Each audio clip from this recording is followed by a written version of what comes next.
One खात्याच्या जागेवर आरक्षण कोणत्या अधिकारात? डॉक्टर जितेंद्र आव्हाड यांचा सवाल. वनमंत्री गणेश नाईक यांची चुप्पी का? महसूल न्यायाधिकरणाने आपलाच आदेश का फिरवला? डायाभाई कंपनीने फक्त 24 एकरची मागणी केल्यानंतरही 193 एकर जमीन देण्यामागे रहस्य काय? येऊरच्या पायथ्याशी असलेल्या वन खात्याच्या जमिनीची मालकी डायाभाई अँड कंपनीला देऊन त्यावर उद्यानाचे आरक्षण ठाणे महानगरपालिकेकडून टाकण्यात आले आहे. त्या बदल्यात 2,800 कोटींचा TDR देण्यात आला आहे. हे आरक्षण कोणत्या अधिकारातून देण्यात आले आहे? महाराष्ट्र महसूल न्यायाधिकरणाने डायाभाई कंपनीला जागा न देण्याचा निर्णय 1982 मध्ये दिलेला असताना तो 2017 मध्ये का फिरवण्यात आला? सुरुवातीलाच डायाभाई कंपनीकडून जमीन नको असल्याचे पत्र देऊनही त्यांना 193 एकर जमीन का देण्यात आली असे सवाल करून या मागे मोठा भ्रष्टाचार झाला आहे असा आरोप करीत याविरुद्ध आपण जनहित याचिका दाखल करणार असल्याचे डॉक्टर जितेंद्र आव्हाड यांनी पत्रकारांना सांगितले. या घोटाळ्यामागे गणेश नाईक यांच्याकडे असलेले वन खाते आहे. वन खात्याची 1 इंचही जमीन जाऊ देणार नाही अशी गर्जना करणारे गणेश नाईक हा घोटाळा होत असताना गप्प का आहेत असेही डॉक्टर जितेंद्र आव्हाड म्हणाले.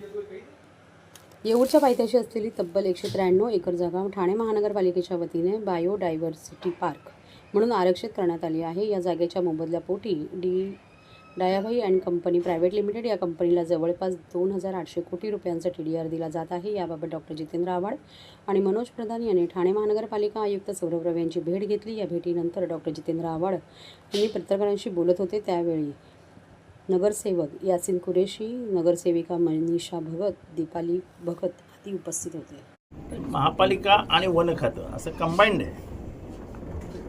तेरी भी चूप मेरी भी चूप. पण या भ्रष्टाचारामागे सर्वात मोठी भूमिका ही वन खात्याची आहे. आम्हाला मुख्यमंत्र्यांना विचारायचं आहे की आपण डोळे मिटून गप्प बसणार आहात.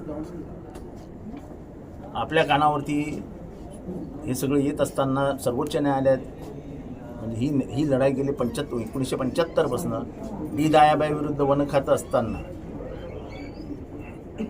आज 50 वर्षानंतर जेव्हा निकाल येत आहेत तेव्हा वन खातं सर्वोच्च न्यायालयात का गेलं नाही?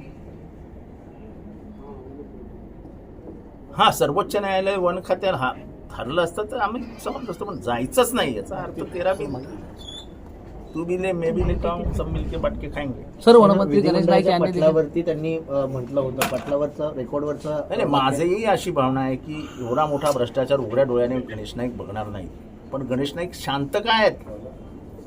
गेले 8-10 दिवस पेपरमध्ये हे सगळं होत असताना गणेश नाईक एका शब्दानेही बोलत नाहीत. मग उघड आरोप होईल की गणेश नाईकच ह्याच्यात सामील आहेत. जो मी करत नाही आहे, गणेश नाईकांनी मौन सोडावं. त्यांच्यावर कोणाचं प्रेशर आहे का की तुम्ही जाऊ नका सर्वोच्च न्यायालयात, उच्च न्यायालयाचा निकाल आहे तो चालू द्या, पुढे घेऊन जाऊ. त्या मुळात डायाबाईंनी जमीन मागितलीच नव्हती. मूळ डायाबाईंनी मागितलेली जमीन फक्त 24 एकर होती. मग हे सगळं पुढे कसं काय आलं?